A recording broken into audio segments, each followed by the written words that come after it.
খালি হাতে ছেলেটাকে বারবার দেখতে যাই, কিন্তু এবার আর গহনা ছাড়া যাব না। শুধু কি মিষ্টিমুখ করালে হবে? তার বড় আব্বু বড় মা কি দিল সেটাও তো দেখতে হবে। বাব্বা, আমাদের ছেলের মা কত খুশি। তবে অনেকদিন পর রাত এই প্রথম তার বাসায় গেল। এতে একদমই মন বসে না আমার, সবসময় যেন ইচ্ছে করে ছুটে চলে যাই, আদর করে আসি। এখানে ছেলের মা বলছিল ছেলের নাম কিন্তু মায়ের কাম, সে নাকি এই গহনা পরে ঘুরে বেড়াবে। যাই হোক, চলেন এই স্পেশাল ভিডিওটা দেখে আসি এবং আমি আসলে কি দিলাম সেটাও দেখে আসি। মোটামুটি রাত হয়ে গেছে এবং আমার পছন্দের লাউন 1000 ফেসবুক পেজের এই সুন্দর থ্রি পিসটা পরে নিলাম। আসলে ভাবছিলাম যে আমার ছেলেকে কি দেওয়া যায়, দেন ভাবছি যে ছেলেরা একটু চেনও পড়তে পারে, বড় মা হয়েছি বলে কথা, তো আমার তো স্পেশাল কিছু দিতেই হবে বলেন, আমি সবার বড়। সারপ্রাইজলি তাদের বাসায় যাব, এমন কেউ জানে না যে আজকে আমি তাদের বাড়িতে যাচ্ছি।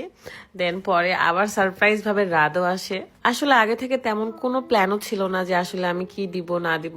দেন চোখে যেটা ধরলো সেটা নিয়ে নিলাম। বাবুর কাছে যাওয়ার জন্য একদম মনটা ছটফট করতেছিলাম, ভীষণ এক্সাইটেড ছিলাম যে কখন দেখবো তার গলায় এই মালাটা।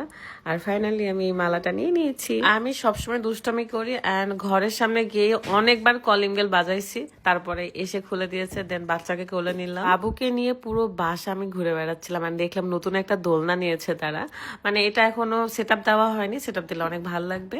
আমার এই সুন্দর থ্রি পিসটা কিন্তু আমি নিয়েছি লাউন 1000 ফেসবুক পেজ থেকে, পেজটা আমার ভিডিও ডিসক্রিপশনে দেওয়া আছে। সারপ্রাইজলি রাতও চলে আসে এবং সবাই এত খুশি ছিল কারণ রাতে প্রথমবার তাদের বাড়িতে আসছে, তা আবার নতুন বাড়িতে। আমরা সবাই একসাথে হলে এত গল্প এত মজা করি কারণ আমাদের মধ্যে অনেক দিনের গ্যাপ ছিল। অ্যান্ড